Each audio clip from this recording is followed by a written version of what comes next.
What happens when you have a superabundance of machine labor? It's not constrained the way that human labor is constrained. Well, then you can very straightforwardly, in purely physical terms, unequivocally, unquestionably, you can have a superabundance of goods and services. We have never seen a period where four, energy, transportation, food, and labor, are all going to be disrupted simultaneously and interact with one another and accelerate and amplify one another. The horse is out of the barn with this. The genie's out of the bottle. There's no going backwards. There's no turning the clock back on these technologies.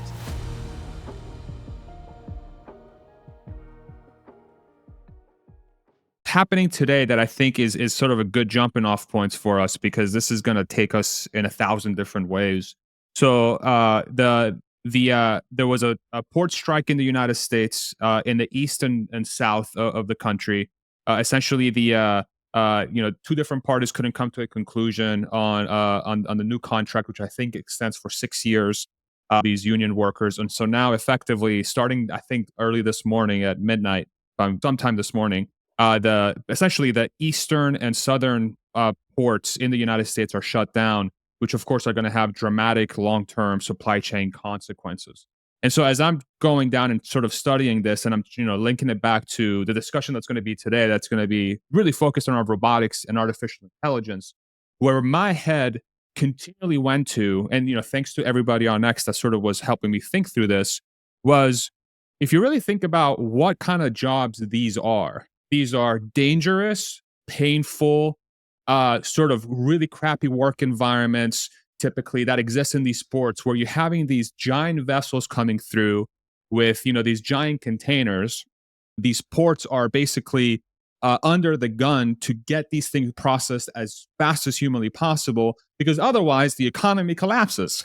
And so now these workers have essentially said, enough is enough. This is our demand. And if we don't meet our demand, we're gonna shut it down. And that's what they did today.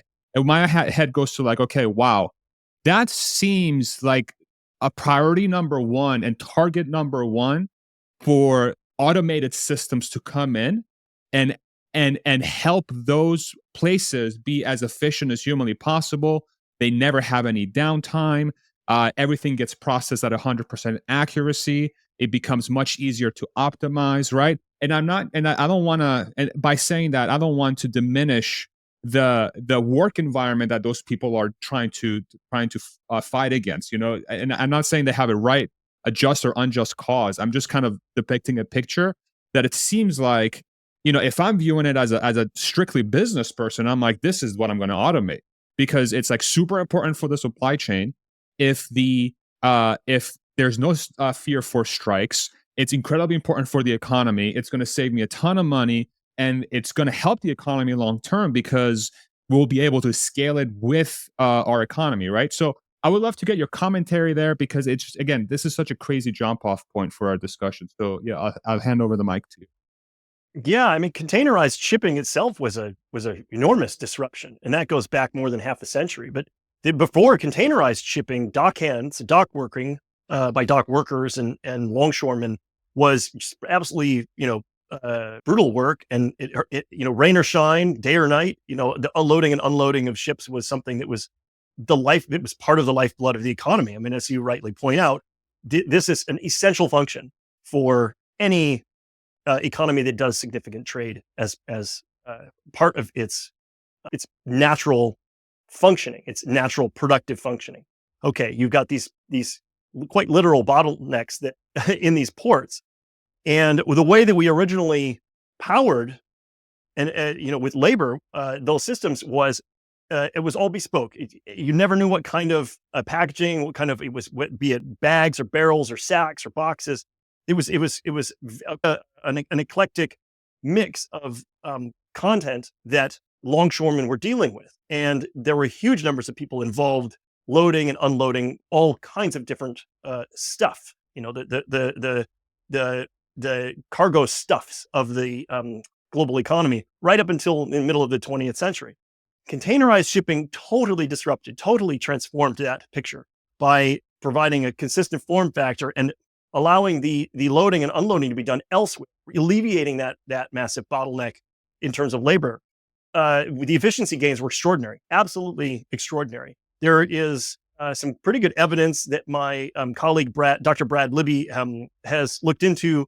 It makes a pretty compelling case that some of the massive decline in famine that we've seen in the post-World War II period, so from the second half of the 20th century onward, it's actually creditable to containerized shipping because it allows for the movement of essential goods, namely foodstuffs, much more easily and reliably at a scale than was possible beforehand. So the transformation of logistics as an industry, as a sector of the global economy by this one technology, containerized shipping, was absolutely massive.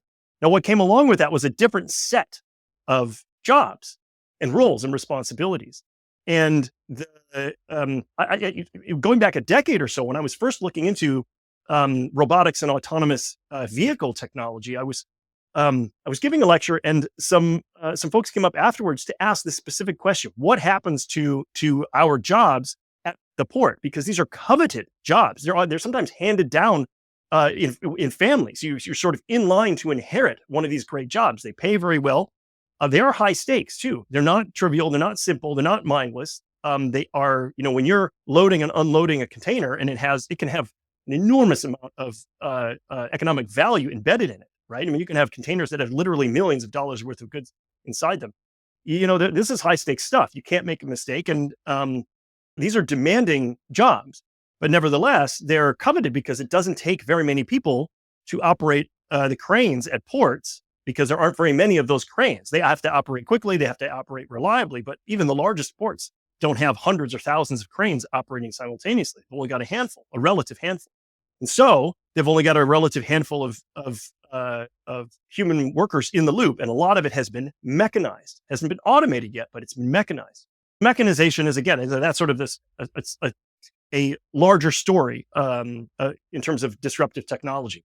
There are all sorts of other mechanization too. A bulldozer mechanizes digging and so forth, and to great effect. It's massively more effective than doing it by hand.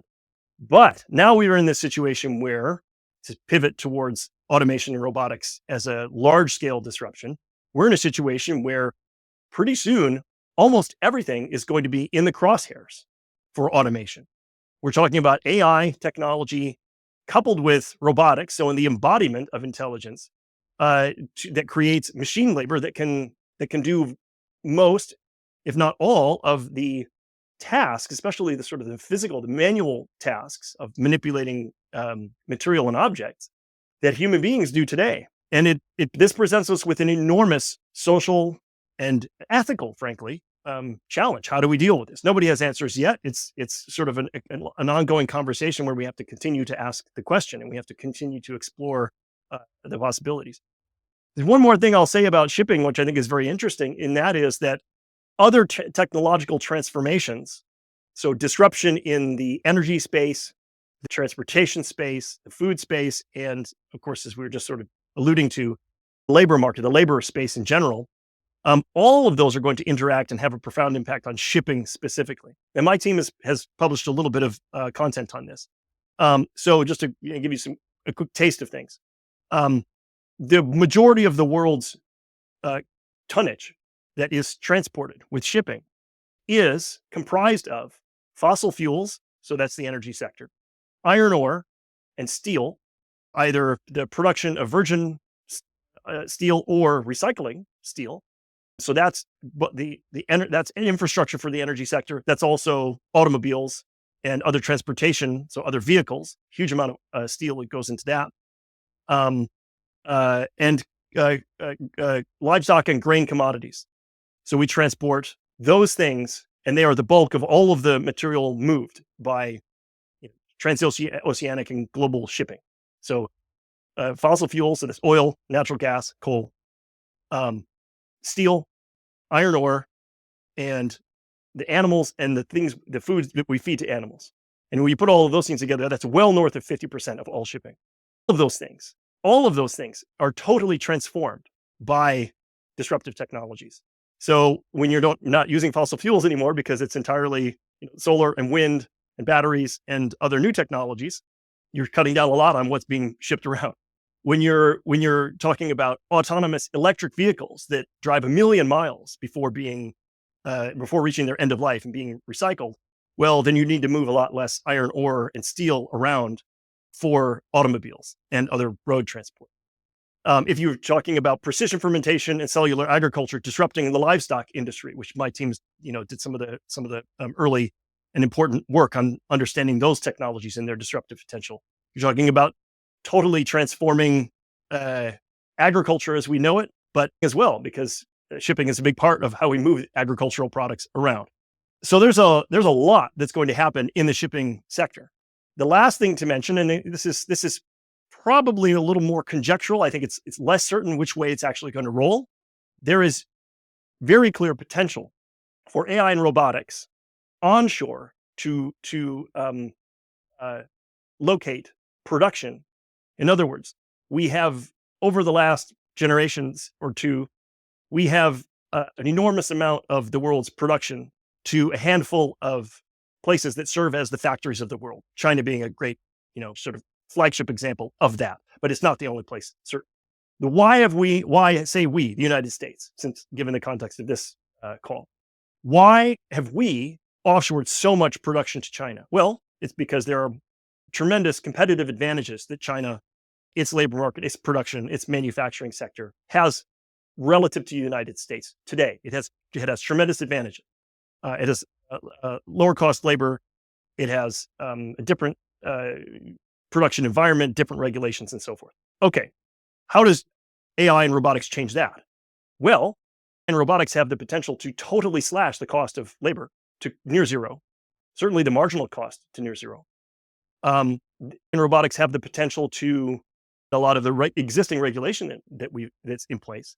AI and robotics, as I talk about in my book, have the potential to address and remediate environmental concerns. So either you avoid making a mess in the first place, which is we make a big mess environmentally in today when we manufacture and produce things industrially because it's expensive to avoid making messes, or we make messes and we fail to clean them up because it's expensive to clean them up. But that's only ultimately because labor and energy are expensive. When labor and energy are both dirt cheap, it becomes dirt cheap to avoid making environmental messes and to clean them up after the fact. So there you go.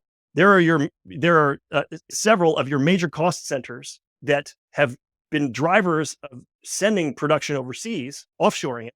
Well, there's that economic logic obviated. But there's a very clear path for returning domestically to locally even hyper-local production. In the longer term, it's possible that cities could be manufacturing their own goods instead of importing them from elsewhere because AI, robotics, and energy all having their marginal costs plummet towards zero changes the game. Economic competitive advantage. Pay for the cost of transportation if you can just manufacture stuff locally because the cost of manufacturing has plummeted because of AI and robotics. So these are the kinds of things that we need to think very seriously about, and they're going to have a major impact on shipping, among many other sectors and aspects of life in the global economy. Yes, but this is just one example. Shipping is just one sector. It's an important one, but it's just one example of something that is deeply, deeply interconnected with technology disruptions that are coming. And again, this is not, as I've said, I know I sound like a broken record, but these technological disruptions are not, a slow incremental transition over the next 50 to 100 years, as many of my environmental colleagues mistakenly believe. These transformations are going exponential, and mid 2040s, they're basically done.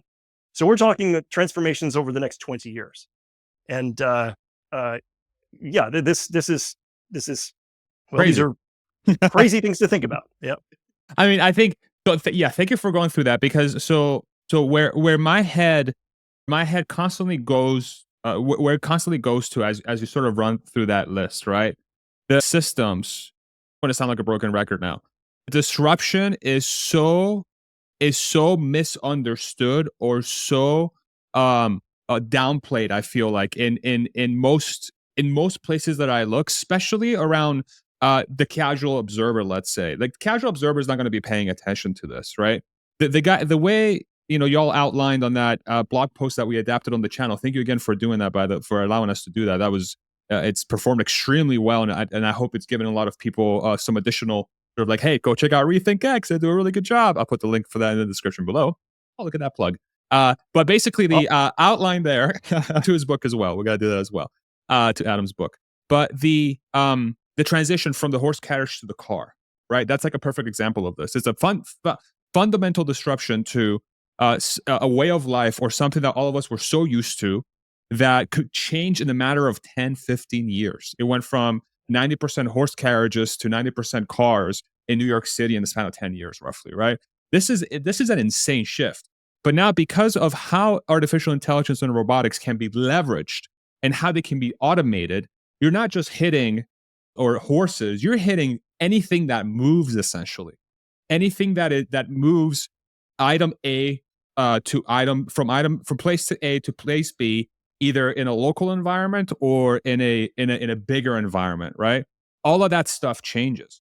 And so where my head goes to continually is, okay, so labor disruption and then massive geopolitical disruption, because the existing systems, like all our reliance on China as an example, go away. Like we stop necessarily having to buy stuff from China anymore. We start making stuff ourselves. Okay, what does that do to that part of the world, right? How does that change the dynamics between Europe and Russia? How does that change the dynamics between the United States and all its sort of neighbors in the Western Hemisphere? Everything changes because all these forcing functions that are impossible to ignore are telling you to stop doing business with everyone you've been doing business with for the last 100 years. Start building your own business. Like now is the time to do your own thing. That long term is a beautiful thing, but the path there feels very unstable. Am I thinking about this correctly? I would love to get your take on this. Oh, I think that's absolutely the case. Hands down, the question that Rethink X is asked most often is, how do we get from here to there without collapse, without catastrophe, without disaster, without chaos along the way? That's the $64 trillion, right? That is the ultimate challenge for humanity in this time. We're facing a totally unprecedented convergence of disruptions in fundamental sectors. We've never seen anything like this. We've never seen, and I think that's unequivocal. My team has just spent the last several years doing a comprehensive documentation of technological transformations throughout human history, and we've documented more than 1,000 instances of it, and identified more than 100 that are textbook examples of disruption that follow this sigmoid, the S-shaped pattern, and so forth. And we've never seen a circumstance, we've never seen a situation where you have four of the pillars of civilization, what we today understand as the economy, as economics, as production of goods and services. We have never seen a period where four, energy, transportation, food, and labor, are all going to be disrupted simultaneously and interact with one another and accelerate and amplify one another. We've never seen that. We've seen major disruptions in the past, certainly. The advent of electricity, an astonishing transformation. The advent of the automobile, an astonishing transformation. The advent of writing or the printing press. These were incredibly transformative, but we never had. This would be like inventing the wheel and fire and electricity and farming all at once in a 20-year period, right? Yeah, and the internet in a 20-year period. There's no precedent for this. So we need to do our absolutely everything we can to leverage our knowledge and understanding of technology, of society, of the economy, of geopolitics, everything that we know that our ancestors 500, 1,000, 5,000, 10,000 years ago had no idea about. And therefore are not to blame for when their societies could not handle these transformations and they did collapse, and that happened many times in the past. We now have enough knowledge that we can see these things coming in advance, just barely, right? And not everybody agrees with my team and our perspective. We sincerely believe that we've got, we're closer to the money than others are. But we're very far from consensus, but I think everybody can feel that this is a transformative time even if they don't agree on the exact details and dynamics. But I would argue that my team has a pretty good understanding of these things, certainly better than our ancestors had when they were trying to understand how to onboard technologies like electricity. Okay, what do we do with that knowledge? We have to figure out a way to leverage our better understanding and our better knowledge and the greater availability of information today to make better decisions, to figure out how to navigate this without driving the car into the ditch. It's a serious challenge. I think there are a few key principles that can guide us, but let me just mention two things very quick. One is we have to have a clearer vision than we've currently got about where this is all headed. They're sort of vague utopian pictures of how it all might work out really, really well when we've got incredibly powerful technologies working for us. And then there are sort of a number of very vague, Hollywood style informed dystopian disastrous outcomes that are fairly easy to imagine.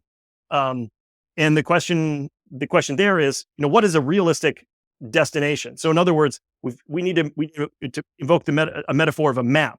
We need to have an idea of where we want to go and where we can get to, and then we need to navigate the path there through, terra incognita along the way, with all the pitfalls and hazards that are there along the way. So, in order to have a clearer picture of where we're going, we have to put these disruptions together and to envision a future that's worth fighting for. Right? Okay.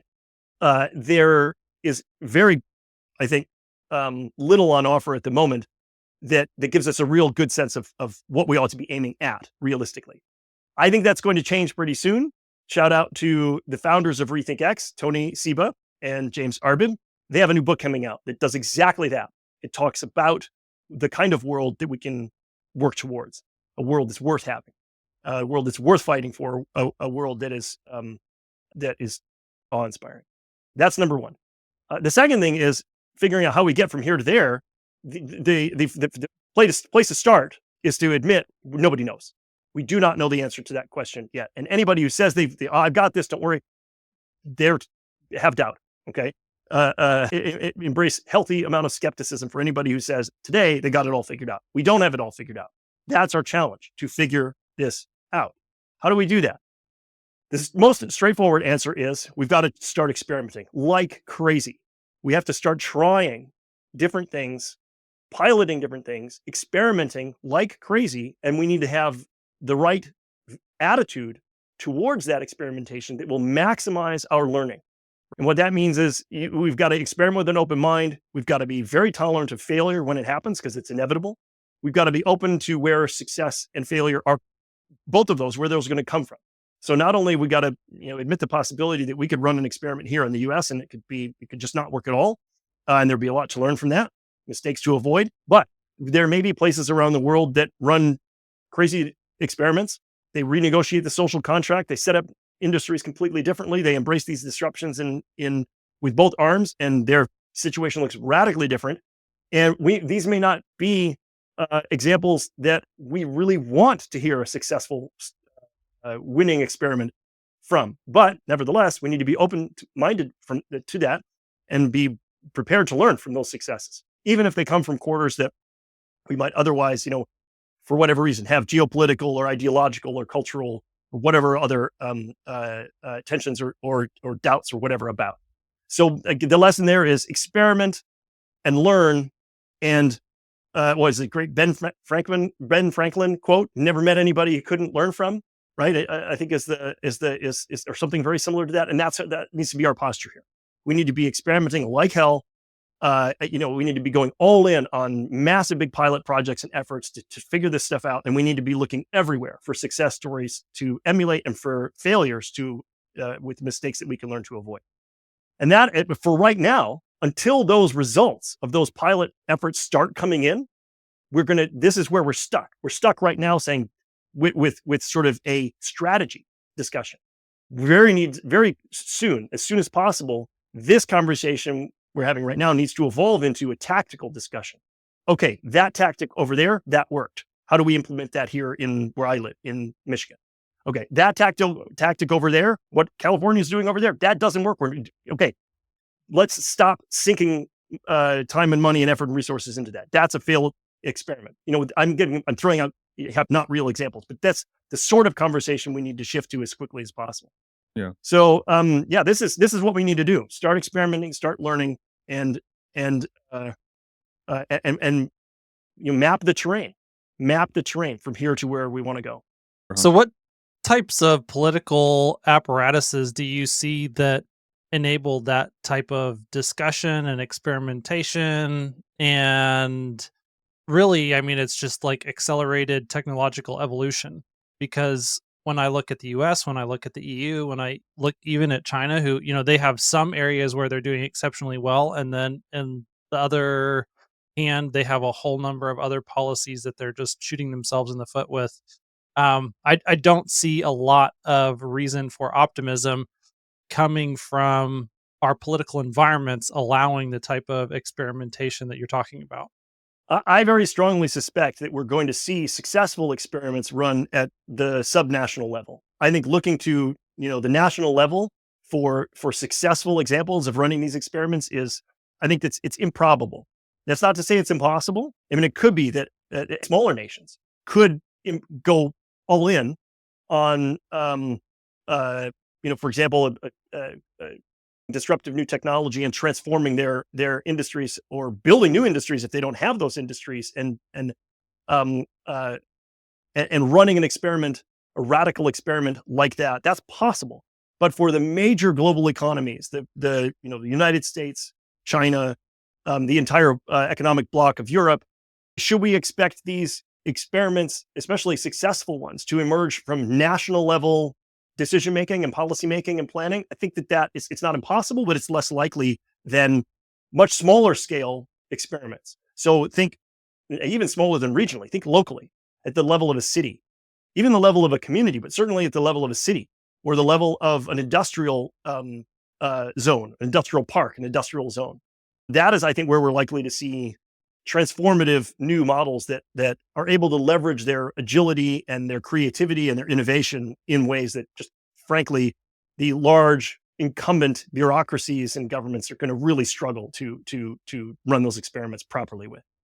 And again, this fits with the pattern we've seen throughout history, which is that disruption tends to be led and tends to be successfully innovated by the outside, by outsiders. Doesn't tend to come from within the established incumbent industries or the established incumbent government institutions. We just don't see that historically. That's not to say it's impossible, and it would be wonderful if we could have a break from the historical pattern there.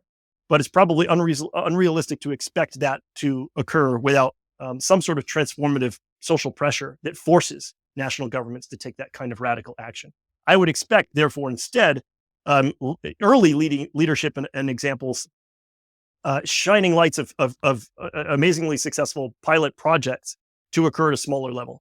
So I would watch for cities, for island nations, for example, for innovatively structured economic and industrial zones. That's where I would look for these early pilot projects and experiments to be getting going. And they're not all going to succeed. Let me emphasize that as well. We need to be prepared that some of those experiments will fail. They'll be, for a variety of different reasons, whether it's fully well-intentioned or whether they attract speculative investment and there's a lot of shenanigans going on. Who knows? There's a lot of things that can go wrong.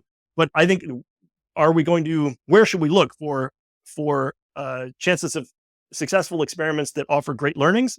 That's the place to look is projects at those scales.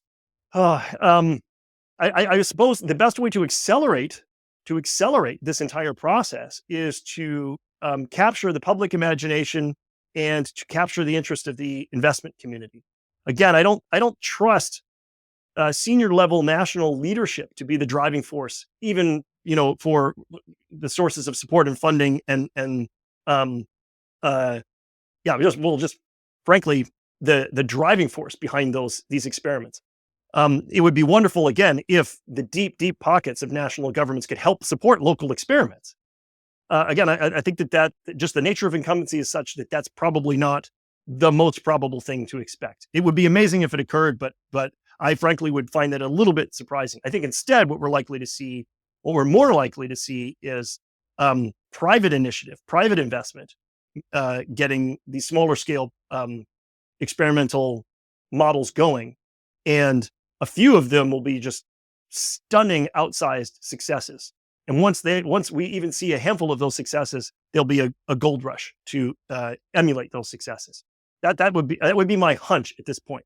But again, let me emphasize again, it's just so I'm not guilty of the thing I was I was shaking my finger at earlier. Nobody knows yet, Yeah. right? Nobody knows. So these are all just suppositions. This is all just conjecture. I'm taking my best guess based on an understanding of the current system and what we've seen historically. But nobody knows exactly what's going to happen or exactly what the right thing to do is. So yeah, guidance from first principles is where we really are right now. And first principles say, start experimenting now. Don't be afraid to commit resources. Don't be afraid to make mistakes. Just make sure you learn as fast as possible from anyone who can teach you. So, are there any examples from history where, I mean, the situation that you're describing is where basically one that all of the major power centers in the world are crumbling at this point in time because all of those incumbents are being disrupted on a whole number of levels.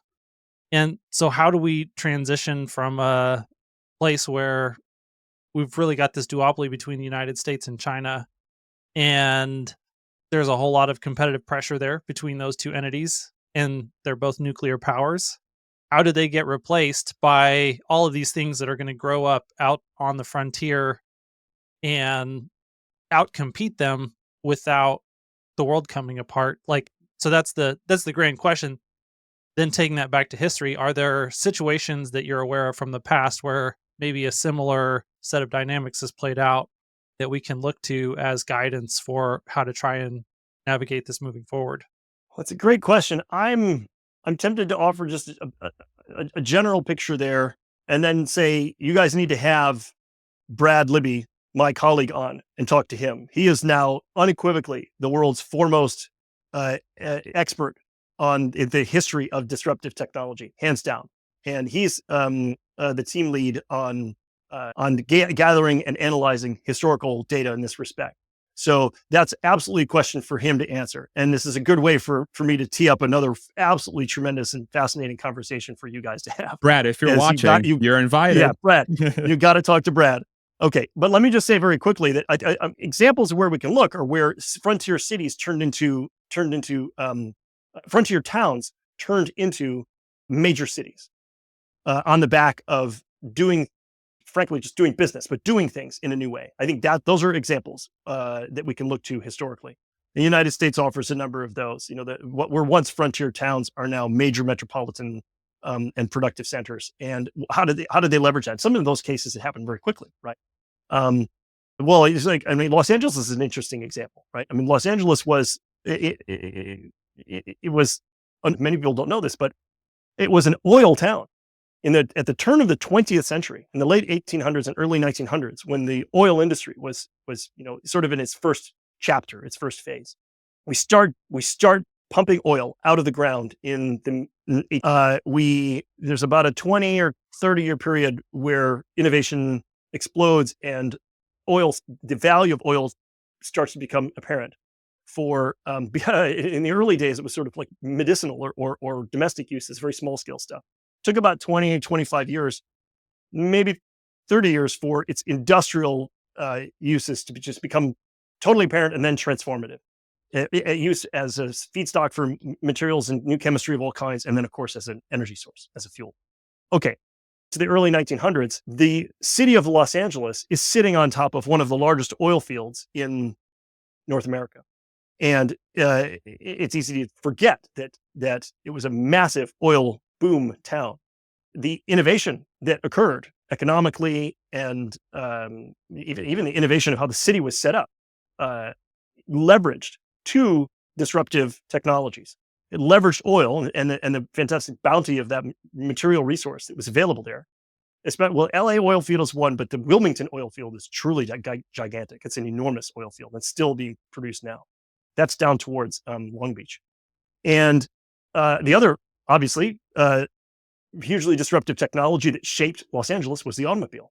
And so Los Angeles went from being a relatively minor town is perhaps not fair, but small city, the mid to late 1800s, to being on a rocket ship trajectory to becoming one of the largest and most prosperous and most productive and most important metropolitan areas on the planet within just a couple of generations, right? And I suppose we would be remiss in the case of Los Angeles to not mention the film and television industry, which were themselves totally disruptive in their time. right? And so that's starting, 1910s, 1920s. The technology becomes available: photography, motion pictures, and then by the 1930s, Hollywood is uh, is starting to spin up and become a major global cultural force. And so those are technological disruptions and innovations that shaped everything about what is now Los Angeles. Everything from its physical form and how it's laid out as a city, to the basis of its economy, to its leadership and its influence culturally with global reach. And now today, 100 years later, a century later, Hollywood is still uh, a projecting um, uh, values and norms outward, and the rest of the world, for better or worse, is sort of the tail being wagged by the dog being wagged by the tail there, right? I've got that's right. I've got the right way. But I think you The guys tail know wagging what I the mean. dog. The tail wagging the dog. That's the expression. Thank you for a second. I was in the So the pet tail's industry. wagging We the used dog to a bit use there. that all the time. So that's just one example that comes to mind. But the basic pattern, I think, stands to repeat itself. If productivity can be achieved in a way that offers overwhelmingly competitive value propositions. In other words, if you can just straight up outcompete the incumbents because you've got better technology, better business models built on that technology, a better way of producing, offering goods and services, you have an opportunity to lead. Therefore, to be the vanguard, the cutting edge of the transformative wave that's coming. And there's a sense in which disruptions are inevitable. I mean, we just see no evidence historically that disruptions based on new technologies can be permanently forestalled by the influence or effort or resources of incumbents. As powerful as incumbent interests might be, we just don't see any evidence that you can stem the tide indefinitely. But what you can do is you can make better or worse decisions that slow things down or derail them or send you down blind alleys or drive the car into the ditch a little bit. And so it's still very important to make good choices. And if, winners can turn into losers very quickly, you can be, before you know it, you can be left in the dust by new and agile competitors, whether that's in, other firms in your industry or other nations in the race to the top or the race to the stars economically and so on. Okay, so what does all this spell for? Sorry, very long-winded way of getting around to answering your question, Hans. What does this spell for major incumbents like the United States and China? Well, there's a thought experiment that I readers to run with the help of this little calculator widget that in a recent blog post that I created. And what that, again, this was not intended to be rigorous or realistic analysis or modeling. All that blog post and calculator widget were intended to do is give you a ballpark picture of how much productivity could increase if you leverage AI and robotics. And so one could easily imagine that if humanoid robots are some sizable fraction of as productive as a human worker, it doesn't have to be exactly this as productive as a person or 2 or 3 times. Maybe we'll eventually get there. But for right now, a robot could be 25% or 50% as productive as a human being. Robots can be manufactured. Human beings can't. Human beings are very expensive to make. Yeah, Farzad is new to the business of creating new human beings, but raising a child is costly no matter where you are, and in the wealthier countries and higher cost of living countries in the world, we're talking about hundreds of thousands of dollars to raise a child through secondary education. If they go to college, then there's a whole nother stage of training and expense there. So you're looking at 18 plus years to add one human being to the workforce. You can add robots to the workforce a lot faster and a lot more cheaply than that. Okay, so if you're a small country, if you're not the United States or China, if you're a modest sized country, pick one out of a hat. If you're Portugal, or if you're, Senegal, or if you're Argentina or El Salvador, any number of other countries that are not a global economic superpower today. If those countries were to massively invest in humanoid robotics, they could not increase their GDP by some marginal amount, not increase their productivity, which is ultimately a product, a function of how large their labor force is. It reduces to that. I mean, how big is your labor force? How much can they get done? How much can they produce as far as goods and services go? Well, if you 10x the size of your labor force using humanoid robotics and AI, you're suddenly, if you were 1/10 of the size of the economy of the United States, well, suddenly you're in the race. If you 20x it, suddenly you're in the lead. Now, those numbers seemed utterly preposterous prior to the advent of AI and robotics. You could one hand point to the number of times in human history where an economy has 10x'd over the course of a single generation. It's so difficult to do. It doesn't happen very often. And those were almost always sort of just odd circumstances where there was an artificial suppression of some sort, or some odd situation that prevented economic development and forestalled it for a long time. And then suddenly the dam broke, and the companies were able to catch up in terms of economic development. We're looking at a totally different picture today. I mean, any country today would kill to have 10% per year GDP growth, right? I mean, this would just be the policymaker's dream to have that kind of growth. China had sustained 5% per year economic growth, and it was just, it was an astonishing achievement out of the 1990s and into the 2000s. Well, AI and robotics offer the potential to give you an order of magnitude more growth than that. And when I say growth, I don't literally mean just GDP as the metric. It's a flawed metric, and I've emphasized that in that blog post. I emphasized it, and I should emphasize it here. GDP isn't the be all and end all. It's a deeply problematic measure of the things that we really care about, but it gives you a crude sense of productivity, the creation of value, the way of turning stuff that isn't very useful into stuff that is useful and it does have value. Goods and services. Take raw materials, turn them into goods and services, or take them from where they're not very useful and move them to where they're much more useful. I mean, this is the economic activity that we're talking about. And today, only human beings do the sorts of work, the sorts of labor, the tasks that are necessary to create that kind of value.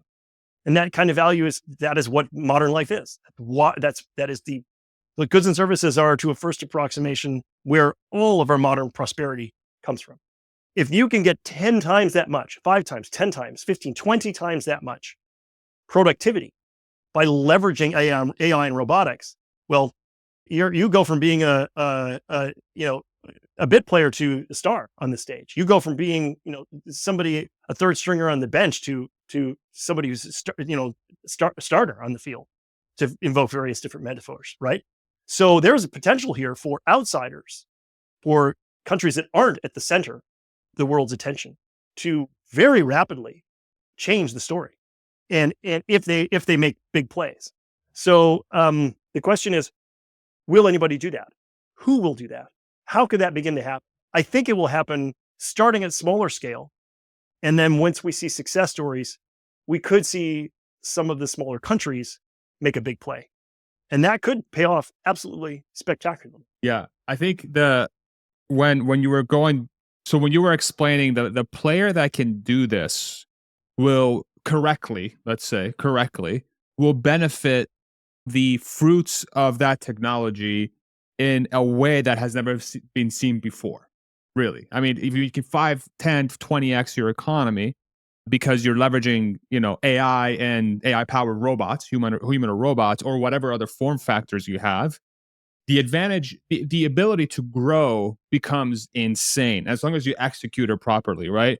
So then my head goes to, okay, we talked about, we don't know how it's going to play out. We can't make predictions. Well, I'm going to make one anyway. Okay, Adam. So here we go. I do feel that governments or jurisdictions that are lean by nature and are willing to experiment are going to be in an extremely good place. Government and jurisdictions that are much more, say, they make illegal things by default, and then you have to prove that they're legal. And I'll use the EU as an example. Unfortunately, in this case, I feel like they're going to be at a massive disadvantage because the progression of this technology is going to require a painful transitional place where, like you said, where mistakes are going to be made. the ones that are tolerant to those mistakes and are willing to push through those mistakes to get to the light at the end of the tunnel as we transition into this new age, I feel like those societies are going to be completely transformed. And I almost wonder if, I almost wonder if the United States is it's by default in a good place, because even though our government is very reactionary, like extremely reactionary to stuff at the federal level, the states exist for a reason. States are able to execute stuff. You have self-driving technology is the perfect one that I like to use as a sort of analogy for this. The federal government doesn't really care about driving. It's out to the states, and the states, Florida allows self-driving in certain cities. Arizona allows self-driving in certain cities. California allows self-driving in certain cities. Or it's better yet said, there are cities that allow self-driving in those states because there's no regulation, let's say at the state or federal level, to prevent them from doing that, right? And so that kind of environment, as it pertains to human or robots or whatever other technology like that, will be the catalyst for this thing to be positive.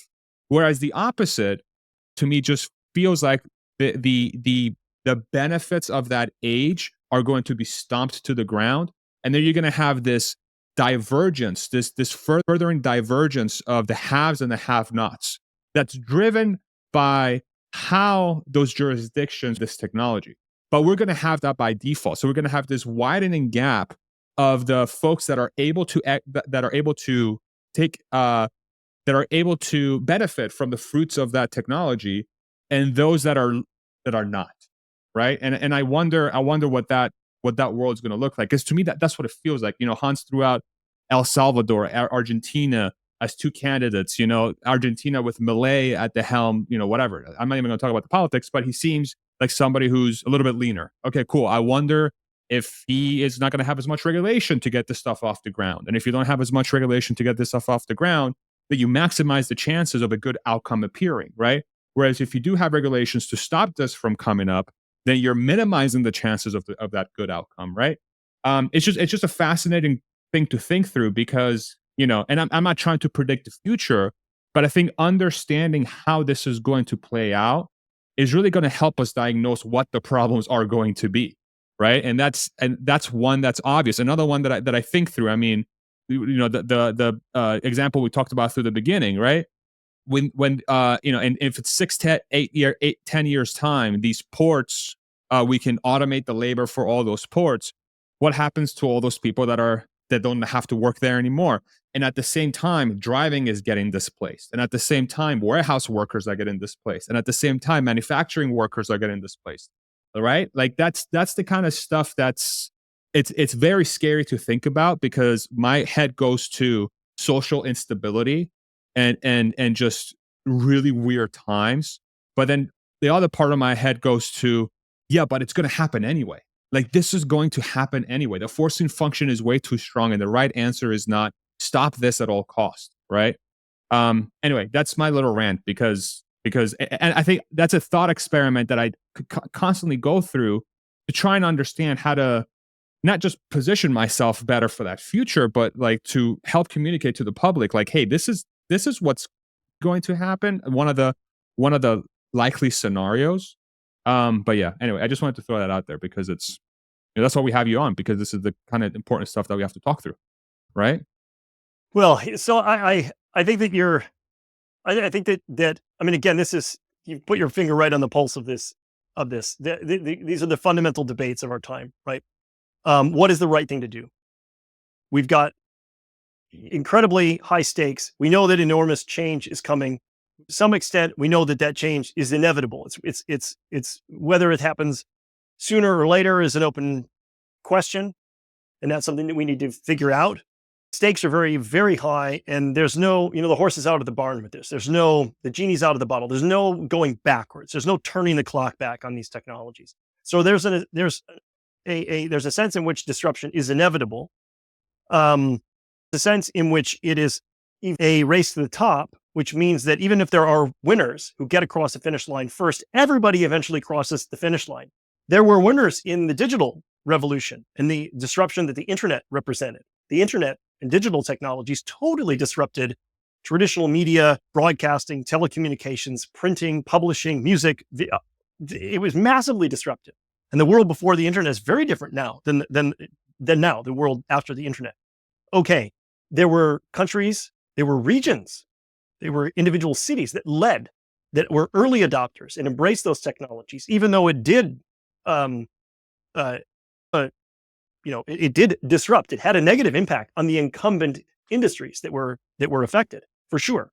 Those regions that were successful in embracing disruption are still riding on the benefits of those successes. Silicon Valley is the sort of perhaps the most prominent example, where the region that embraced the internet and digital technologies the most and the fastest, it rode that to a multi-trillion-dollar wave of success, and we still see that they've become incumbents themselves now, which is the nature. This the cycle of disruption.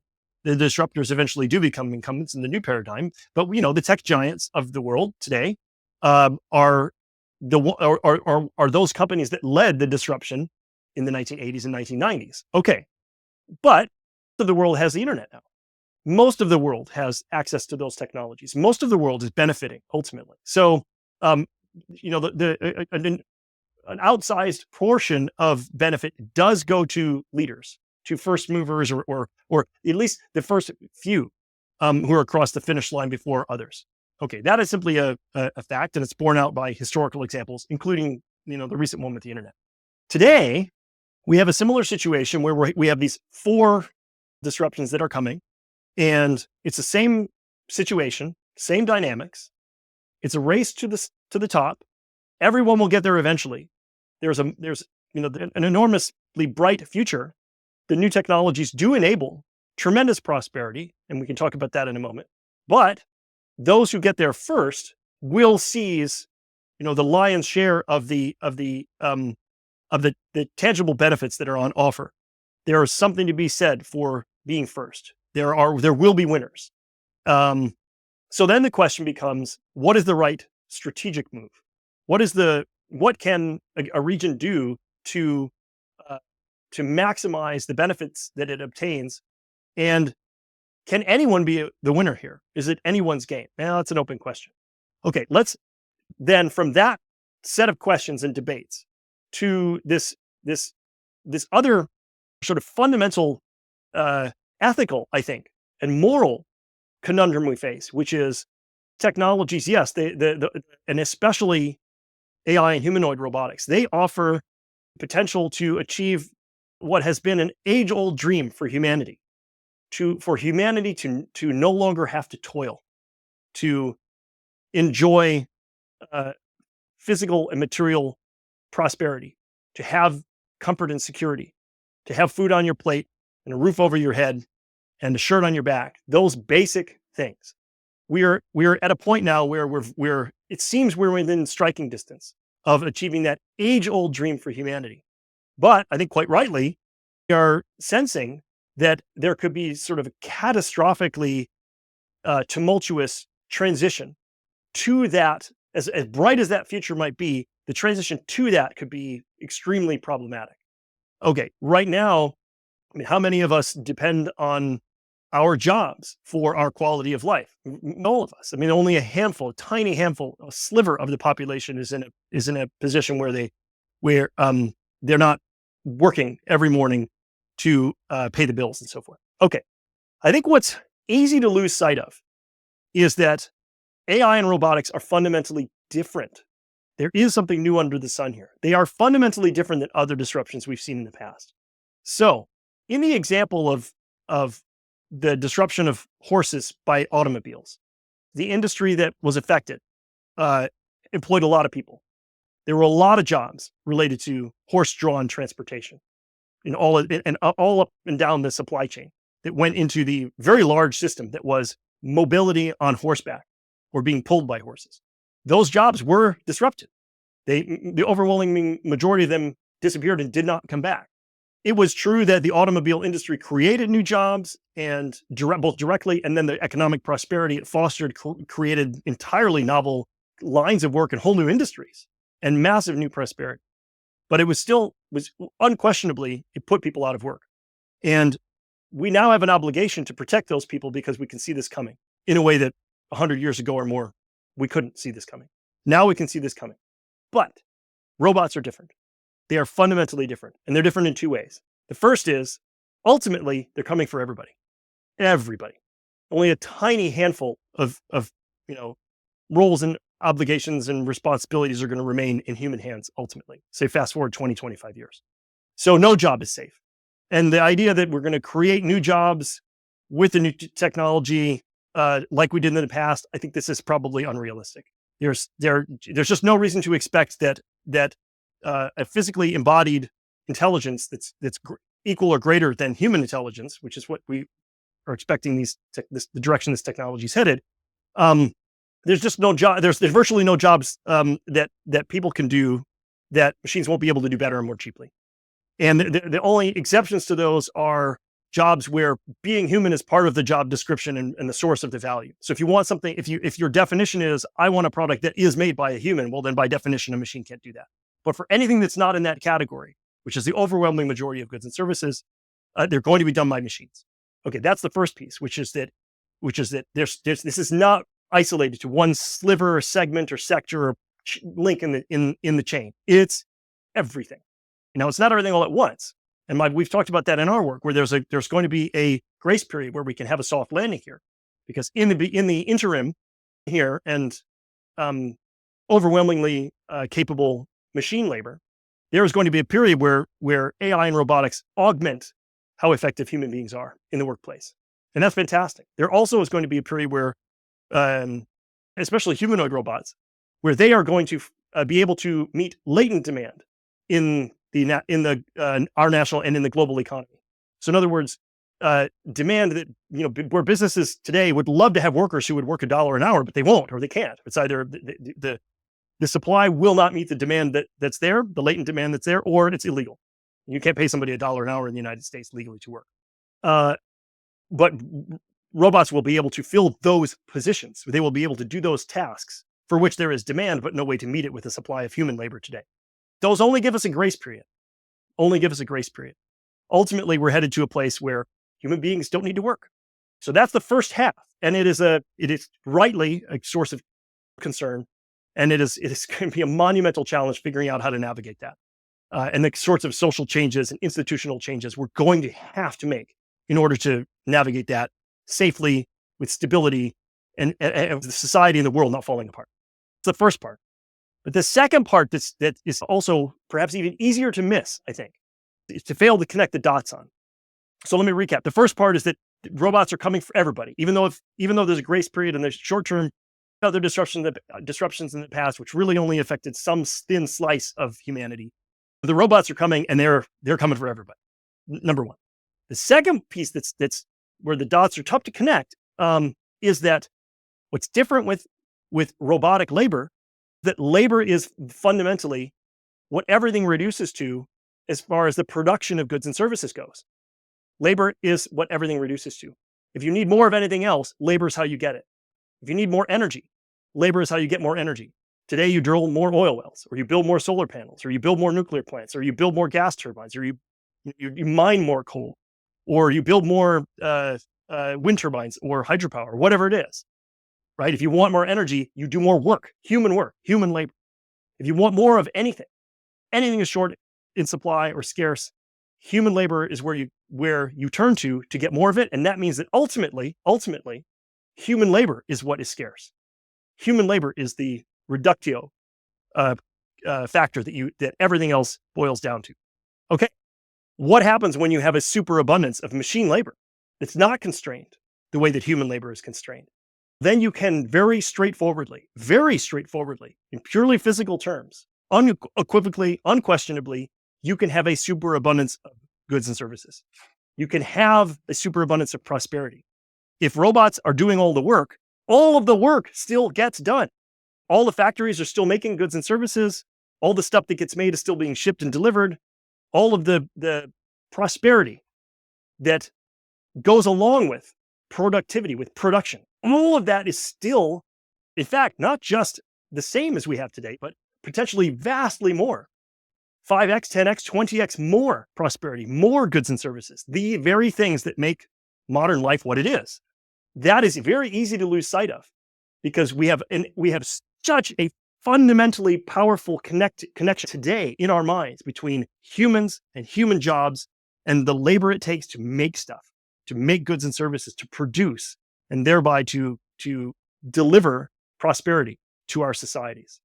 But it's like two sides of an equation there. Robots affect both sides. Yes, they're going to eliminate ultimately the need for human beings to do work, and therefore they're going to obviate jobs. Unavoidable conclusion. But at the same time, all of the things that jobs do, all of the goods and services that jobs produce still get produced. The robots are doing that work. And not just the same ones. The robots are going to be able to do more, way, way more. And so that is a cause overwhelmingly, I think, to be optimistic about this picture. So we're really headed towards a world where there's a superabundance of prosperity, material prosperity anyway. It doesn't mean everybody's going to be happy. It doesn't mean there's going to be no psychological issues or whatever, but on a raw physical sense, again, food on your plate, over your head, shirt on your back. We're going to have all of that and 10x it from where we are today at least.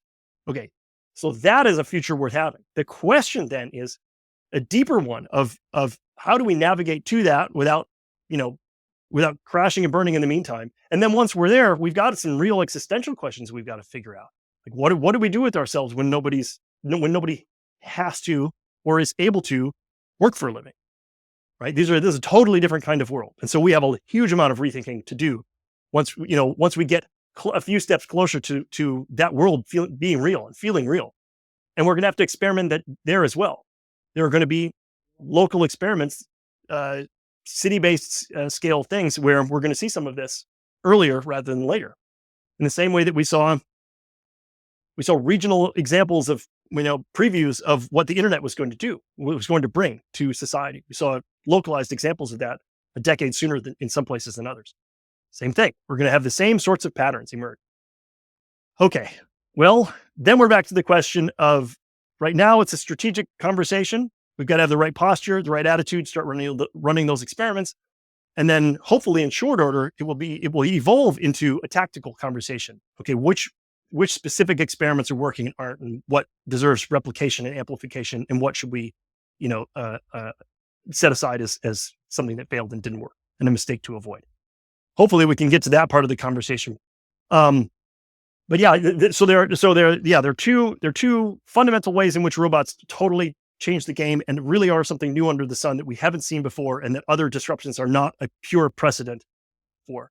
And that is they're coming for everybody, not just some of us, but they change the game as far as prosperity goes, and they blow the doors wide open on it. And I guess the closing thing I think is most important to keep in mind here is that this is not something we can run from. And so, as far as that, your point, I mean, the regions that drag their feet, or even worse, throw up barriers and say we're never going to have robots doing this work. We're never going to have this. We're never going to let AI do this. We're going to ban it. That's not a winning strategy long term. And in the short term, you do enormous harm because you forego the benefits. Yeah. But it will be impossible to sustain those bans in the long term. I mean, you use the example of Europe. Say Europe or regions, localities in Europe do decide to implement these bans. It won't take very many years before the people there start casting their eyes outside their borders, see astounding examples of prosperity and success in other places. Maybe it's Argentina, maybe it's Texas, maybe it's somewhere else. And they're just not going to accept that for very long. They're going to say, you know what, we were wrong. Time to get on board with the new technology. So this is a pattern. That is a pattern we do see throughout history, where there is obstinance and resistance in the short term, and then eventually just pressure becomes overwhelming to adopt the new technology. Yeah, we've got our work cut out for us, that's for sure. But I think local experiments, and then keeping the bigger picture in mind, which is that there's an incredibly bright, incredibly prosperous future on offer. These are the things that need to guide us. I think the auto industry in Europe right now is actually a good, instructive example to follow over the next couple years as a signpost for how some of these transitions might evolve, because, essentially it's exactly what you were describing, where the auto industry there in Europe is collapsing in the face of competition from China. And some of it is, due to economic factors having to do with labor, but a lot of it really has more to do with their business models and their regulatory environment and just how difficult it is to innovate and change the way that things are done. And yeah, so do they combine? Do they merge? Do they get bought up by foreign entities? How do the local governments support and or facilitate change? I think that that is something to watch because, yeah, it seems as Stellantis and a number of other major European automakers have made multiple revisions down in expectations for profits that were in for that preview sooner than later, right there in a sector of the economy that at least those of us who are very interested in Tesla are watching closely. For sure. Yeah, there's absolutely no question. I mean, certainly in our team, led by Tony Seba's work going back to 2013, 2014. Well, actually, his earlier pieces were 2010 when he was first talking about the disruption of transportation by electric vehicles. Our team has been pointing to the disruption of the traditional automakers in particular. So, I mean, we have every reason to expect that some of the traditional ICE, internal combustion engine vehicle manufacturers, so the big auto companies, and I live in Ann Arbor, so I'm a stone's throw from Detroit. So this is, the American auto giants are in my backyard, and I have a stake in their, personally and culturally in their success. I would dearly love to see Detroit, Ford and GM and others. I would dearly love to see those companies succeed and successfully navigate the electric and autonomous technology disruption of, you know, road transportation, not just automobiles, but everything, everything that runs on roads, right? And buses and trucks and all of it. All of it's going electric and all of it's going autonomous. And it does not look like Detroit is leading. It looks like it's dragging its heels as incumbents do. And what we know from what history, certainly over the last 150 years, leads us to expect is that those automakers, these incumbent firms, will not survive in their present form. They will be disrupted. They will enter probably a period of rundown that is extremely profitable. So that as they contract their business and are able to radically slash expenses, they will be profitable in the short term, but they will collapse in volume and scale to a tiny vestige of their former selves. And oftentimes they cease to be the company or the brand that they once were, and they either focus on a niche market, reorganize, or are bought up and basically chopped into pieces, and cease to exist in one way or another. And we've seen that with lots of companies historically. And Kodak is a great example of that, right? I mean, Kodak was the titan of photography right up into the mid 1990s, owned key patents. They even owned and developed some of the key technologies in digital imaging, the technology that disrupted core business. But they suffered from the innovator's dilemma. They couldn't self-disrupt. They were unable to successfully do that.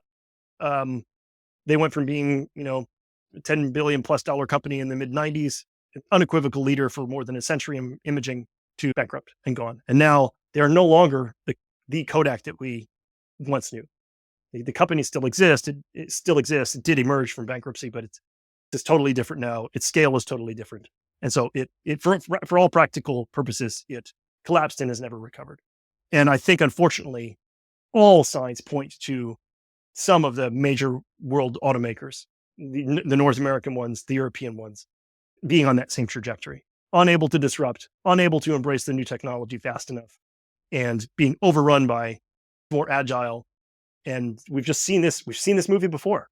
And who wins? The outsiders are from new industries. In this case, that would be companies like Tesla, and outsiders, as in countries and regions that didn't traditionally have the seat or the home of those industries. So in this case, that would be China. So all of the signs are there for this being a textbook case of that kind of disruption. And as I said, I mean, I take no pleasure at all in this. I dearly wish it were otherwise. I wish the Detroit automakers were leading the charge on the disruption, but they're not.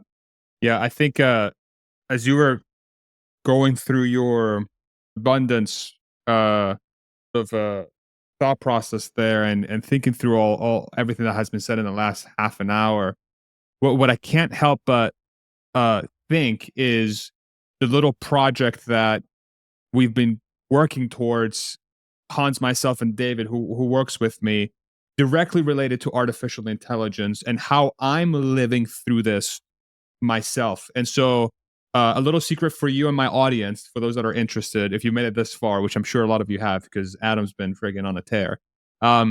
The so one of the things that's becoming very painfully clear to me as I'm researching ways to, even in my little bubble of the digital media space, right, is that there already exists tools right now leveraging artificial intelligence. If you piece them together, you can create a very high quality piece of content, and the audience would not even know that it's artificial intelligence. And if I use the video that we created for Rethink X, the voice that was used was artificial intelligence. It was a script, was the piece that Rethink X put together, which was the source material, but the voice was artificial intelligence. And the percentage of people that knew it was for artificial intelligence was extremely low. The video performed extremely well. It got 250,000 views and it's still getting views because the material extremely relevant and powerful and good. And that was the research from thousands of hours from Adam's team, Tony's team, everybody at Rethink X came together and did that. Okay. If artificial intelligence in the coming months, years, continues to gain more and more access to the world's knowledge, okay, what is stopping it from becoming the source of wisdom or leveraging it to do all that work to figure out, okay, this is where we're going based on historical trends, or here's what I'm noticing based on macro movements, micro movements, so on and so forth. Okay. So, and what's even more on top of that, as I'm personally working through, okay, how can I streamline my workflow? You know, I am built in a way that is, I am obsessed with figuring out ways to do things more efficiently, more quickly, because I am so freaking lazy. Okay. Artificial intelligence is the greatest thing I've ever encountered from that perspective, to the point where when people watch this video, people watch this podcast, when y'all see like we won't see it here, but they'll see it there. You'll see the, we'll switch faces. Like if Adam's talking, the camera will be on Adam. If I'm talking, it'll be on me. Sometimes if we're both talking, we'll both be on there, or we'll transition from one to the other. That's all artificial intelligence now. I'm using a program, just feeding the video, and the video is like, this is how I'm going to do the multicam, and it shows up, okay? It's also recommending titles and thumbnails. It's also recommending descriptions. It's also recommending parts in the video that I should use as an intro.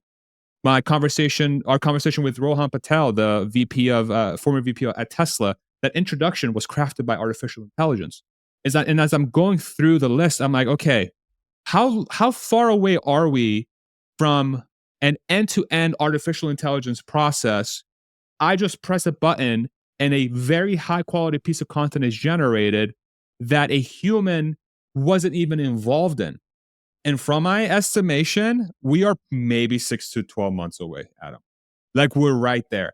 And if that exists, by default, that means the largest percentage of high quality content on the internet will be generated by artificial intelligence. That is a question, like that's going to happen. I'm going to make one for sure solid prediction. I'm sure you're going to agree with me. For sure where we're going. And it will be indistinguishable from the audience perspective as we move more and more into the future. And so like this reinforces the idea for me that says, okay, if that is possible, if this fundamental distribution content is possible, that those same exact tools or the underlying foundation that is powering that disruption will also power the rest of the disruptions that happen there, that happen. Not even just limited to the digital space, but the physical space, because the physical space is the marriage of that technology to a thing that has actual wheels, arms, so on and so forth. It's just instead of data being the output, It's the movement of that machine, but it's powered by the same thing, right? So it's great. Like we live is going to change. Everything's going to change. And so from my perspective, I'm like, okay, and this is like, I'm trying to project this out to the rest of the disruption landscape. The decision that I'm making is I am not going to be steamrolled by this disruption. I have to be part of the disruption for me to be relevant in this world of media creation, right?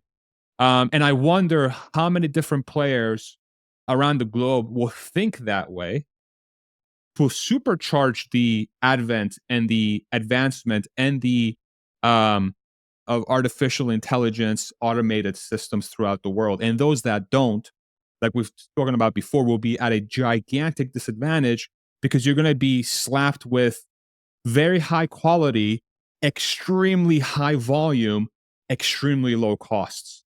And that's impossible to compete against.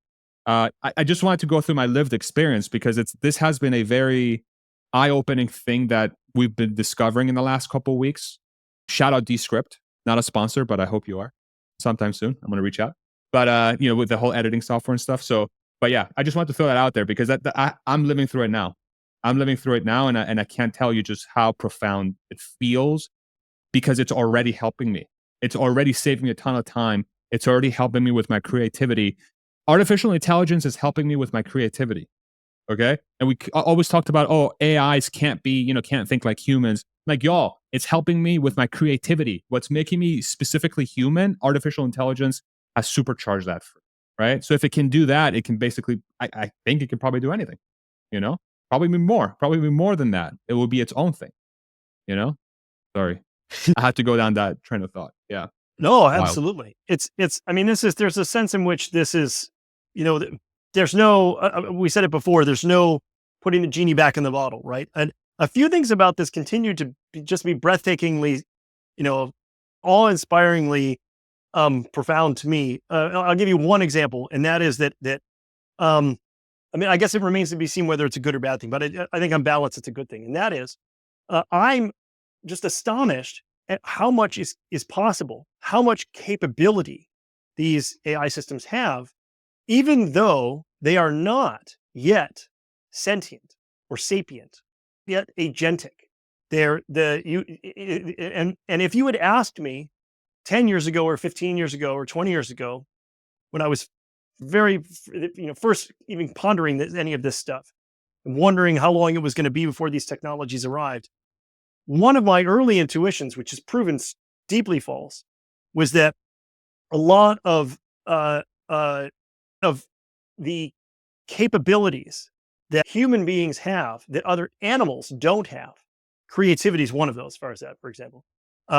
But complex tasks and complex analysis and organized and highly structured thinking, reasoning, even, as we've seen an early example from OpenAI with their preview version. I think it's called O1, where there's chain of thought and there's reasoning.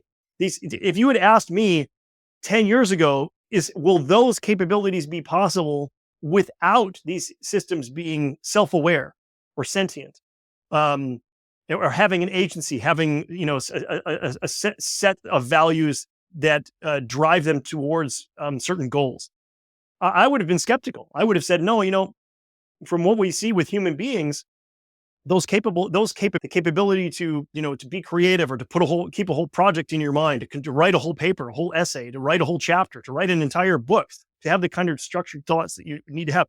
If you'd asked me 10 years ago, is that possible without self-awareness, without sentience, I would have been skeptical. I would have been doubtful. And for that reason, I was expecting these capabilities to be further away, not 1,000 years away, but maybe more like 30 or 50 years away. So this has just been shocking to me that these systems are so capable, and yet there are no lights on. There's no light of consciousness. There's no light of self-awareness. There's no multi layer of metacognition there, where you're thinking, which is what the human mind seems to have, and seems deeply integrated with our sapient self-awareness and consciousness and our subjective experience. It doesn't appear that these systems have much or any of that, at least not as far as we can tell. And yet They're astonishingly capable. Now, why is that inspiring? Why is that really, really, sort of amazing? Well, to me, um, it makes the prospect of hugely ramping up productivity based on those capabilities sooner rather than later, without enormous ethical questions and concerns and problems, makes that much, much, much more feasible. For example, if you could not perform the tasks in a factory necessary to assemble a complex, component of an automobile, for example, without being sentient, then how would we automate that? Well, we would have to figure out the whole thing of, do artificial minds need to have personhood and rights, and what protections should they have, and what is our stance to these as a new species, a new kind of mind, a new kind of creature with moral status? We'd have to figure all of that out before we could put them in factories and get them making stuff. It looks like that's not going to be a roadblock. It looks like those capabilities, the productivity that's possible, is going to be there without having to figure out what I think are probably ultimately much harder problems. It took us a long time to figure out personhood and rights, even with other human beings. My God, right? I mean, far too long. And catastrophic parts of the world still haven't millennia. figured it out. That's the crazy part. It's crazy. So, humanity's track record is not sterling in that respect. And thank goodness we don't have to figure out the whole, do we enslave digital minds piece first? No, I think there's there's at least a possibility that we could see explosive in productivity and prosperity before we get to those, and ultimately I think almost certainly. I don't see any reason at this point technologically to expect we can't instantiate sapience and sentience in silico. So in artificial minds, I've seen some people argue that that's still impossible, but I don't see any compelling arguments really for that. I think we'll get there eventually, but it looks like that is a ways off. And it looks like even if we were to achieve that, we could set that aside and deal with it separately from this question of, okay, can we have machine labor just, hit the absolute explosive portion of the exponential curve here for humanity before that? And I think we can. And that is just tremendously exciting. That is a very, very different world. The world in which we can roll out 10 billion or 20 billion humanoid robots, and we don't have to crack the nut of the ethical questions around their personhood. That's a game changer. That's a totally different situation. And if you'd asked me 10 years ago what the likelihood of that was, I would have been skeptical. I would have thought, you know what, it's gonna be more like science fiction, where, like C-3PO is a fun character, but he's kind of a slave. He's got a human owner. Not cool. This is autonomy. Where's the choice? Where's the freedom? Where's the liberty? Where's the individuality? He's like Luke Skywalker just fine, and Obi-Wan Kenobi just fine, but they didn't seem to have any problem enslaving a sentient being. It's not very cool. That's a great point, right? So I mean, yeah, it's a slightly concerned. Okay, that's not what Star Wars is about. Okay, fine. But anyway, I think that one of the things that encourages me most about the humanoid robotics progress we're seeing from, Tesla is obviously one. They're in the pole position. It's their race to lose, but we've got amazing other players in that space also. We have lots of American firms and European firms and Chinese firms all over the world are in this race now, and they're in it to win it. And that's amazing. And I think that the prize that's on offer for humanity is tremendous there. And it's absolutely shocking that so much is possible. The AI can write an amazing screenplay and edit an amazing video. And that's just in the digital space, in the conceptual realm. And that it doesn't have to be alive, doesn't have to be sentient to do that. This is incredible. It's astonishing. And I think ultimately that's probably a grace of extremely good fortune. It could have been otherwise. It could have been very different. It could have been that it wasn't possible without creating a new race of machines that need personhood and rights before we can even entertain the idea of their increasing, civilization's productivity. Just as this is just, I think this is an astonishing stroke of good fortune and fate smiling upon humanity that, I don't hear anybody even acknowledging how miraculous that is. If it was the other way, we wouldn't be having this kind of conversation, and we wouldn't have the prospect of superabundance the way that we do. or at least it would come at a terrible, terrible cost, and we would be headed into some dystopian science fiction sort of thing in that case. But it doesn't seem to be that way. It's incredible. So I would hope that there'll be more acknowledgement of this, and that we will, knowing this, that we will tread lightly and cautiously, and not race now to develop sentience in these machines because it's not necessary. Now, I'm sure that we will. I mean, there are several of the big leaders have that as their stated goal. AI is one of its stated goals is to develop artificial general intelligence, which implies sentience, sapience, agentic reasoning, self-awareness, and all of that stuff. But it seems like if that's not necessary to get these astounding productivity benefits and deliver prosperity to humanity, maybe that shouldn't be the central goal. But the real goal should be just building the robots, building the embodied AI in the same way that we're building the autonomous vehicles. Those are robots with wheels. And the value that they can deliver is going to be unbelievable for society. So, yeah. And I guess the last thing to say is that it's all just coming so fast and furious at us, right? As far as that, you're having a tremendous success leveraging and using these tools right now. Maybe that wasn't even on your radar 12 months ago. It wasn't. And how crazy is that, right? How crazy is that? That things are changing so quickly. For sure. Well, it's go ahead, Adam. Sorry. Yeah, some of these things were things we tried to do 12 months ago and it just wasn't feasible, and now it is. Yeah, so that's true. Amazing. It's crazy. The rate of progress is unbelievable. Okay. 90 minutes in, a little bit over. I want to be respectful of your time, Adam. Where can people find you? Where can people find Rethink X? Where can people buy your book? Plug away, my friend. Hey, the easiest way to find us, our whole team, my whole team, my amazing team, is just at rethinkx.com, our website. It's fun stuff there. We're on social media. We're easy to find there. And if you need something uplifting to read, my book about the future of the environment through the lens of disruptive technologies is Brighter.